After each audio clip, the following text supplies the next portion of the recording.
Hey you guys, it's me, Chef Emil, and I'm back on again another video. Boom.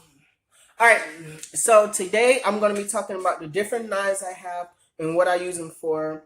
Alright, so this is my favorite knife. Well, really technically not my favorite. But this is one of the knives I like to use more. And the common knife I use more is the chef knife because it gets the job done. It makes me move faster. Alright, so when you're using a knife, you always want to hold a knife like right here. Hold your knife like right here. See both sides. Both sides. Never hold a knife like this. Or if you hold a knife like this, you always want to pinch it like this. Pinch it like this. And then you want to go like this. See, I'm a left-handed, so I do it like this. And I just like do like the motion. Always do your claw. Because if you hold your knife like this, and you definitely, when you cut with sharp knives, when you cut it, you can either slice your fingers and have. That's why it's good to do a claw, because you know you're going to do it in the right motion. Alright, this is a serrated knife. This knife right here is basically used like if I'm doing like bread or something, from cutting bread, or from cutting like meat or something, like ribs or something, from cutting that, then I use this knife right here. These little objects right here. See, this knife is good, but it's not that sharp as I want it to be, but it gets the job done. Alright, so then you move on to this knife right here. This knife is like when you want to slice like salmon or something, because of that. You see the little edge that's right here? Then you do like a little nice slice right there. Or when you slicing meat. This knife right here is basically used like for fruits and vegetables.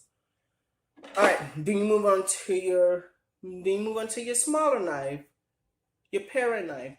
Then this knife right here is used like for when you're doing something like, when you're doing something small, like if you're doing garlic or if you're doing like an herb, that's what this knife is for. Then you move on to your steel.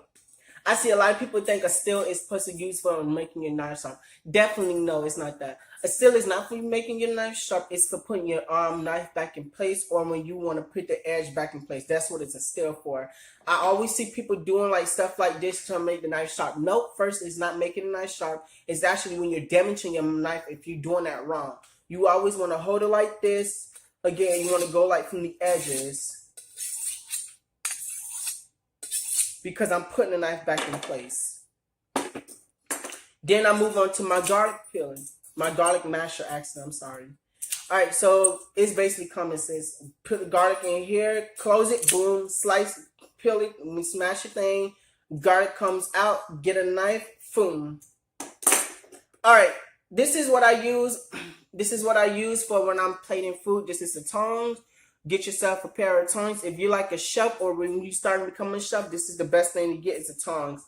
I have this one. This is one I have, but I think I'm gonna buy a new one because I want a Chinese one they have. It's really nice. Alright, so then I move on to one of my favorite things is the peeler. Now this peeler right here has two different sizes. When you're doing something like a shaving peeler, then you use this side. If you're doing like a regular peeler, then you use this side right here. You sure do. Alright, then I move on right here to my knife sharpener. This is what you call a knife sharpener. All you gotta do is plug this bad boy up, put your knife inside, and start sharpening your knife. Now, certain knives you can put in there because they're going to damage your knife, or they're going to get like little lines on your knife, and you don't want that to happen. That's why it's good for you to clean your knife with hot water and oil. Once you're done cleaning the knife with hot water and oil, dry it up, then do this. Alright, so I showed you these knives right here. Alright, I showed you those knives right there. These knives are like just for beginners or something. Now for me, these are the knives I have right here. This is my new knives I got for Christmas. It's basically the same thing as what you do, but these knives are here are much sharper than. These are what you call the German knives. So I have this one. This one right here is basically for the same thing, but you see how it's not as big as this one, but it can still be used as the same thing. Now you see these lines right here, and you see the lines right here. This is much bigger, but this is much, have a like more skinnier size, but it gets the job done way better than this right here. This is my favorite one.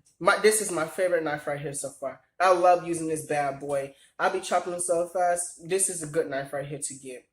Again, all you gotta do is hold it like this, and then circular motion again. The same knife right here. This one is much bigger than this one because this is a German knife, and yep. So all you gotta do again, put this thing down, slice it in half. Again, you have your thermometers, like I talked in my courses. You have your all-purpose thermometer and your meat thermometer. Again, these are some small knives I have right here. These knives are right here are basically like for the same thing as a paring knife. I just got these because they're red. Yep. Again, this is the peel I use only just for potatoes. When I'm peeling potatoes, I only use this right here. Alright, so that's all I wanted to talk about. So you guys have a great day. Make sure you guys like, comment, subscribe. Down below, make sure you guys hit that notification bell because I will be checking. Again, make sure you guys follow me on my Instagram, chef_m_l. Again, that's chef_m_l. Make sure you guys like this video and make sure you guys share this video. And thank you guys. Have a great day. And Chef ML is out. Boom.